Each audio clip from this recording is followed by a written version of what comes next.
Hi everyone, welcome to another episode of Honeysuckle Homestead Retreat. Today, as you can see, I am sitting up in my loft and I'm getting ready to do some electrical work, believe it or not. But very simple electrical work. This is what any homeowner should be able to do in their home.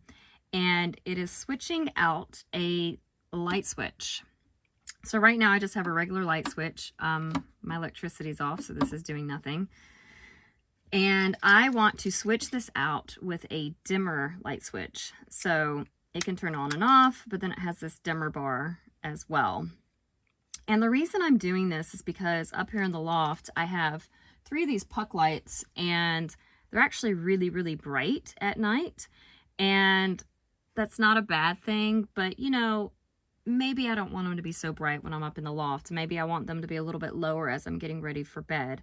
So I'm going to change out this light switch, and if you want to see how to do it, just keep on watching.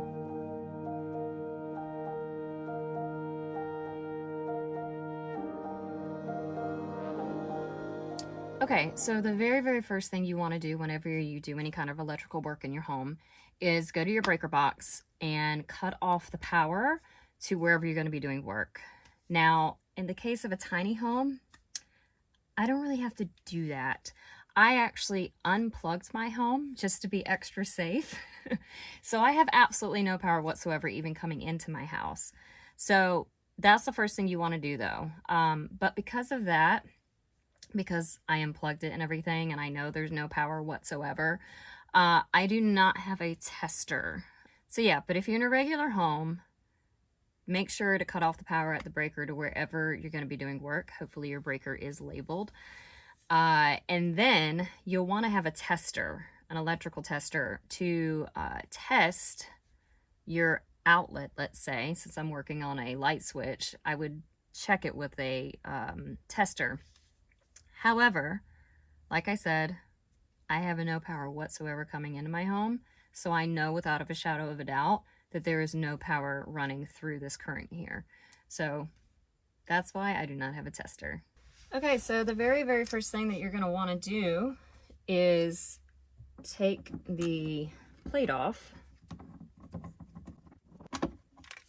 And then you're going to unscrew the switch.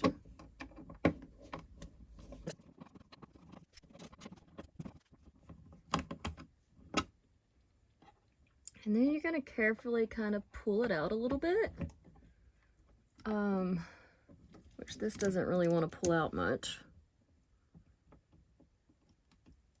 Okay, that's pretty good. So now we have these different wires here. So right now is when you would use a tester to test your line. This is not a tester, but just to demonstrate, you would hold it up to it and it would tell you if the line is hot or not. If it's okay, it'll be green. If it's not okay, I think it turns red.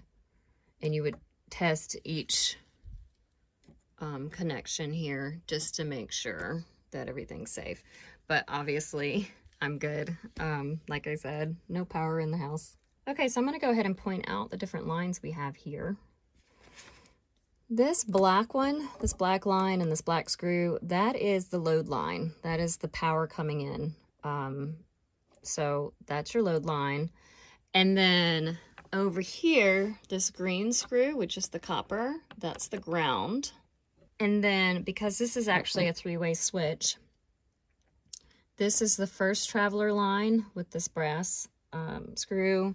And then the other brass screw is the other traveler line.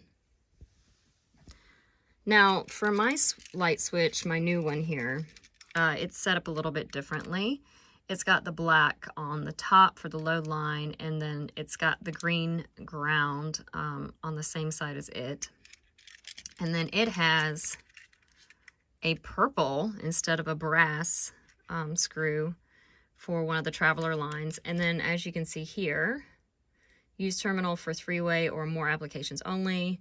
For single pole applications, do not remove this label. So I will be removing this label to expose another purple line for my other traveler line.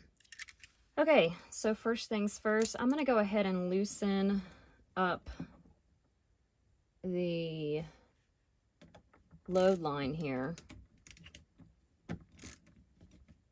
Okay, so I've got all my wires free. I got my ground, I got my load, and then I got my 2 travelers. Now what you do not want to do is mix up your load and any of the wires. As you can see, my load and one of my traveler wires are both black. So I just made sure to keep my load down here so I would remember which was which. Now I'm gonna have to move my ground over to this side because, like I said, I've got both my ground and my load on the same side. So I'm gonna move these guys over here. And I'm gonna move this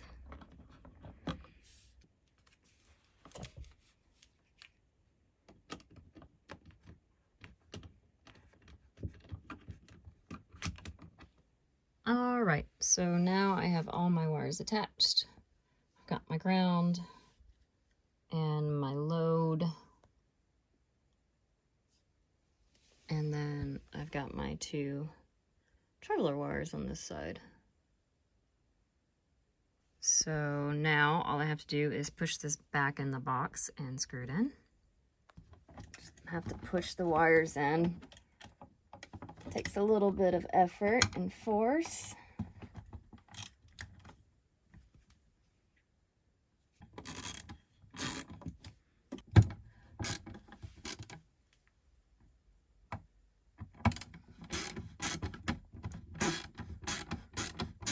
Okay, so here's the moment of truth. It is actually dark outside now.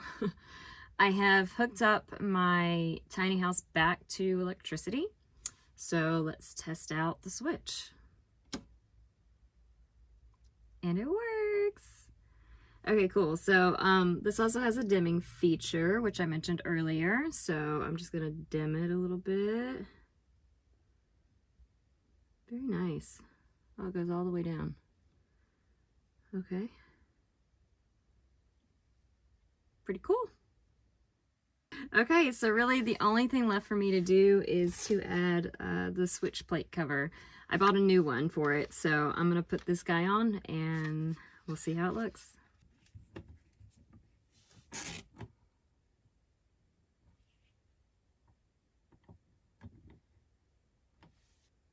Okay, it is all done. The new light switch has been installed and the new light switch cover has been put on. And if you'll notice, I did the screws where this is like up and down. I heard somewhere that professional electricians, that's how they always put the screws for the cover plates. So like if you look over here, it's straight up and down too. I figured I'd make it look as professional and clean as possible. All right, that is it for this week's episode. Thank you so much for watching. Please like the video if you liked it, only if you liked it, and subscribe, and stay tuned for next week's episode. I actually don't know what it's going to be yet, but it'll be something. Thank you again for watching, and I will see you next time. Say bye, G. Say bye, OGO. Bye-bye. Bye-bye.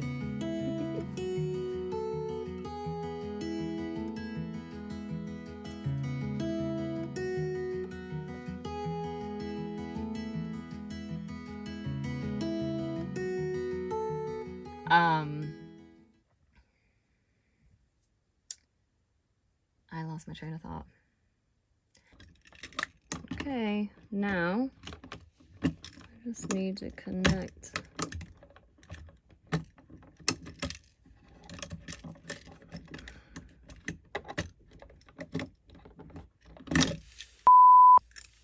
Please remember to like and subscribe. Bleh. Cut. Someone's coming upstairs anyway, even though I blocked him.